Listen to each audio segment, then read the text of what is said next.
Čau, es šodien biju Lidlā nopirkt savu vienu no diviem mīļākajiem enerģijas dzērieniem. Kongstrongs, rēcīgs nosaukums, bet man garšā tāpēc, ka viņš ir ābolu garša, bet stāsts ir par to, ka es dzirdēju tur pa ausu galam, tur bija 4 vai 5 jaunieši, kaut 11-gadīgi, 14-15 gadi. Un viņi tur tā kā stāvēja bariņā pie saldumiem, no sākuma pie sulām, viņi teica, kaut ko tur pa šokolādēm runāja, jā, bet tur 8 cilvēkiem nepietiks. Tad viņi aizgāja tur pie kaut kāda saldējuma, tur pa gramiem teica, jā, bet te ir pa 4 eiro tas, un tur ir tik un tik grami, bet tur ir tik un tik grami. Tad es vienkārši sapratu to, ka viņiem nauda saldumiem nav. Es piegāju klāt un iedevu viņiem 20 eiro. Tā kā devu 20 eiro, un no sākuma viņš teica, tā kā pirmais, kuram es devu, viņš teica, nē, par ko? Tad otram es devu, tad viņš arī tā kā, nē. Un tad tā kā trešais, tā kā padeva roku, un es viņam tā kā ielauku, viņš paldies jums, bet par ko? Es arī tāpat dzirdu to, ka jūs rēķinat. Pagriezos, gāju prom, tik līdz nākamajai ailai, un tad viņi tā kā visi atnāk, un tas liels paldies jums, bet ko jūs tā, un tā kā deva, katrs man paspieda roku. Tas bija ritīgi grūti.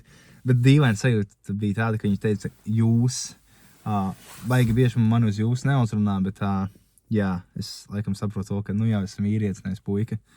Bet stāsts ir vairāk par to, ka es zinu viņu stragu, un man par ko man bija prieks, tas, ka viņi ne jau pie alkohola plaukta, tur kaut ko schēmoja, kas viņiem sanāk, bet jā, pie salduma plauktiem, un viņi visi metās, lai kaut ko nopirkt. Un tātad visiem, bija tā kā bija, un tie, pat ja tur baigi, man 20 eiro vispār neko, tā kā tas nav daudz maz, tā kā, tas nauda ir nauda, bet mans vispār neko dzīvē nemaina tie 20 eiro, bet viņiem tajā brīdī, varbūt, nezinu, tur kaut kādā ekskursijā, vai arī kur viņi tur tusiņā, varbūt tie 20 eiro arī nekas nebūtu, bet tajā brīdī, kad viņi skaita tur eiro pie eiro, lai kaut ko nopirktu, viņiem nesanāk 20 eiro ļoti daudz viņiem. Un es redzēju to, ka viņi bija tā kā ļoti pateicīgi un tā. Tāpēc, jā, vienīgais, ko es teicu, lai viņi nepērk alkoholu un cīgas. Viņi teica, nē, mēs nepirksim. Un karači tā ritīgi krūti. Un ko es ar to gribu teikt? Ar to es gribu teikt, ka jā, arī jums ir gadās tāda situācija, ka jūs redzat, ka jūs varat palīdzēt, un jūs nepaliksiet nabadzīgāki, jums tā kā nebūs tur kaut kas tā kā vairāk no jūsu dzīves nograus nos, bet jums ir iespēja palīdzēt, dariet tā.